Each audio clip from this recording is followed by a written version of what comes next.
Dia adalah orang yang sangat berpengaruh di sana.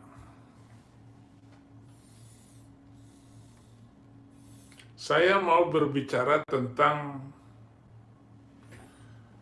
murtadnya kaum muslimin kembali kepada agama berhala. Jadi dari menyembah batu seperti di Papua, nanti akan kena batunya lagi kalau sudah naik haji. Assalamualaikum warahmatullahi wabarakatuh. Masih kembali di channel terbaru saya. Terima kasih kepada teman-teman masih setia menonton, mendukungnya, asyikan ikut konten dari channel ini. Tentunya kita sudah melihat bagaimana cuplikan videonya dari Saifuddin Ibrahim Bongak Duda Tua ini.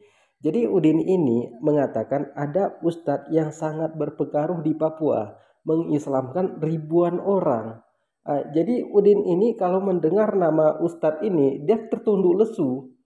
Ini yang dimaksud oleh si Udin Bongak Duda Tua ini adalah Ustadz Padlan atau yang dijuluki dengan Ustadz Sabun Mandi. Karena Ustadz Padlan ini memualafkan orang Papua ini dengan sabun mandi. Diajarkan mereka itu bagaimana cara mandi yang bersih, bagaimana cara membersihkan badan, dan bagaimana cara beribadah yang benar. Jadi di sini Udin ini tidak terima kalau Ustadz Sabun Mandi ini memualafkan ribuan orang di Papua. Dan memang benar Ustadz ini sangat berpengaruh di Papua dan sangat dihargai oleh orang. Karena Ustadz ini bisa mengajak orang dari yang kotor ke yang bersih. Dia mengajarkan bagaimana cara kita hidup yang benar itu.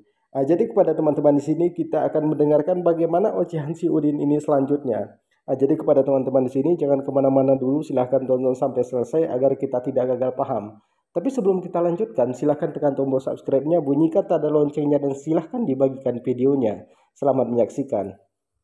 Ustadz Mondir Situmorang dan juga Insan Mokoginta berkali-kali mengeluh dan curhat terhadap banyaknya dan maraknya permurtadan yang sekarang terjadi di tanah air. Bahkan mereka menyebutkan angka bahwa di Indonesia terjadi 1.000.000 lebih pemurtadan setiap tahun di Indonesia. Bisa dibayangkan kalau tidak lama lagi Islam akan tergerus dari tanah air sehingga tidak memiliki peminat lagi.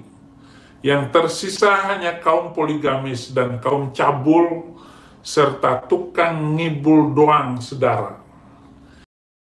Kita sudah mendengarkan bagaimana penjelasan dari Saifuddin Ibrahim Bongak Duda Tua ini. Kata Udin ini, setiap tahunnya umat muslim di Indonesia ini murtad 1 juta orang.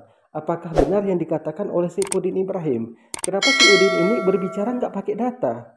Kalau dia berbicara pakai data, seharusnya dia menyebutkan sekarang Kristen itu jumlahnya berapa persen? Kristen Katolik itu berapa persen? Dan umat muslim itu berapa persen?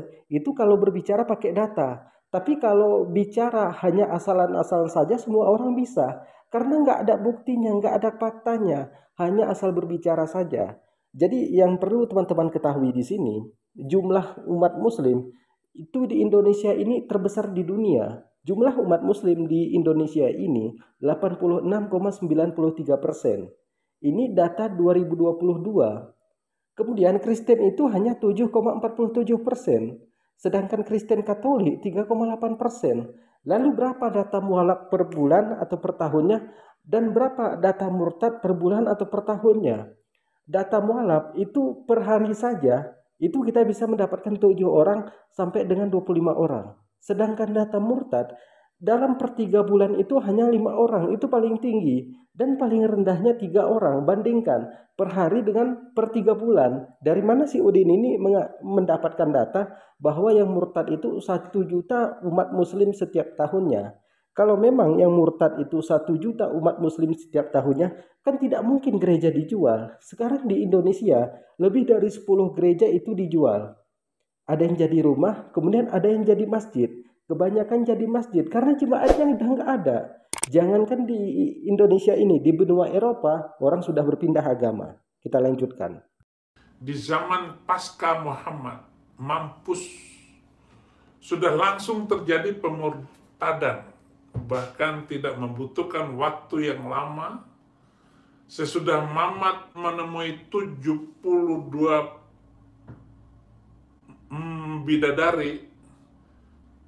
bidadari surganya, gelombang pemurtadan pun langsung terjadi dimulai dari lingkungan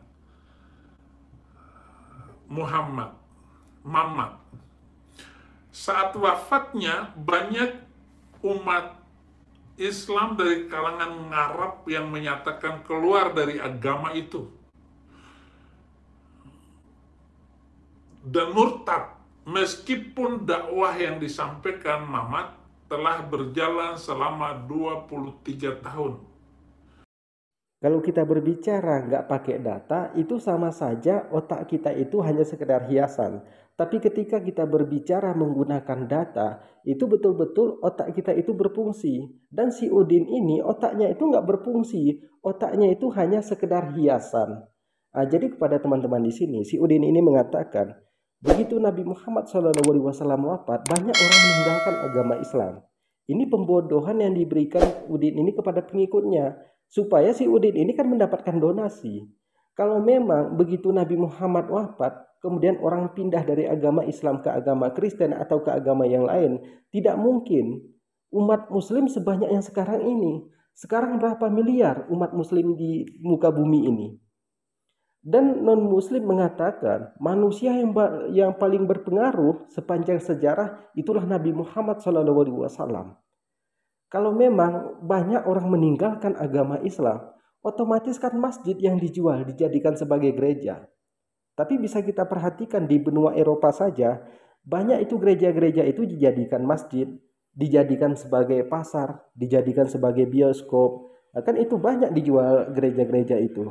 Nah, jadi di sini inilah pembodohan yang diberikan Udin ini kepada pengikutnya. Dia memberikan sesuatu yang nggak pasti, menyenangkan pengikutnya sesaat supaya apa? Supaya pengikutnya ini mengirimkan donasi kepada si Udin ini. Nah, itu yang perlu dicatat oleh si Udin ini. Kalau memang orang Islam ini di Indonesia saja murtad setiap tahunnya 1 juta orang, otomatis masjid di Indonesia ini semakin sepi. Tapi bisa kita lihat sekarang, jangankan di Indonesia, di benua Eropa, banyak gereja dijadikan sebagai masjid, banyak gereja dijadikan sebagai pasar, banyak gereja dijadikan sebagai bioskop, tempat hiburan. Itu artinya pengikut umat Kristen itu semakin berkurang. Bukan orang Islam yang semakin berkurang, tapi orang Kristen yang semakin berkurang. Jangan lupa subscribe, mungkin cukup sekian. Assalamualaikum warahmatullahi wabarakatuh.